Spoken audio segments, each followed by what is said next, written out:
J'espère que vous allez bien. Et cette expression, j'espère que vous allez bien, elle a été popularisée au moment où il y a eu les emails, les WhatsApp.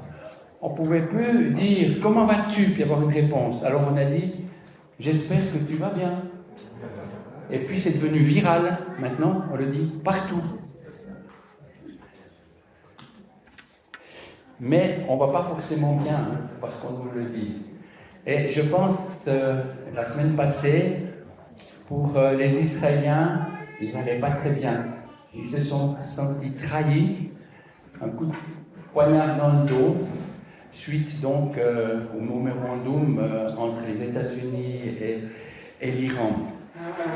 Et puis, je trouve que c'est symptomatique, mais mardi passé, j'entends sur LCI le journaliste Fenwick Gallagher, qui est un grand reporter, et puis avec, comme ça un peu un malin plaisir, il a dit ceci, j'ai noté, 192 États membres de l'ONU qui vont applaudir ce moment.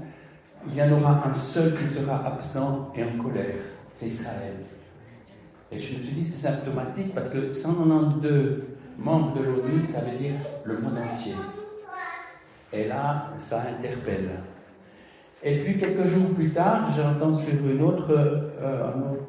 radio israélienne francophone, Kalita. Je dirais que c'est toujours bien, quand on prend un peu des informations, pour ceux qui aiment l'actualité, d'aller à 2-3 sources. Et puis là, à cette radio, j'entends et je note, c'est une dame qui s'appelle Nili Naouri, présidente d'Israelis Forever. Elle dit, ce que nous devons savoir, nous, donc les Israéliens, c'est que notre véritable bouclier, il n'est pas à Washington, il est dans les cieux. Voilà, ces deux citations, et moi je prends encore une troisième citation, mais cette fois, c'était pas la semaine passée que c'était écrit, il y a 2500 ans, mais c'est quand même presque la semaine passée dans le sens que c'est ma lecture actuelle dans Ézéchiel. Et puis je vous lis ce que j'ai lu. J'ai lu, voici ce que dit le Seigneur éternel, en rassemblant la communauté d'Israël de tous les peuples chez lesquels elle est éparpillée. Donc ça, c'est un processus qui a commencé il y a 150 ans. Hein. Je manifesterai à travers eux ma sainteté aux yeux des Nations Unies par exemple. Hein. Les enfants d'Israël habiteront leur territoire, celui que j'ai donné à mon serviteur Jacob. Ils y habiteront en sécurité, ils construiront des maisons et planteront des vignes, ils y habiteront en sécurité. Actuellement, ce n'est pas la sécurité. Peut-être qu'on n'est pas au courant, mais il y a une région en Israël du Nord aussi grande que le Jura bernois, avec autant de même population, le même nombre de villages, et ils ne sont plus là, ils ont dû partir, se réfugier dans le pays, dans différents hôtels, parce qu'ils ne sont pas en sécurité. Mais alors, quand est-ce qu'ils seront en sécurité? La réponse, quand j'aurai mis en œuvre mes jugements contre tous ceux de leurs voisins qui les méprisent.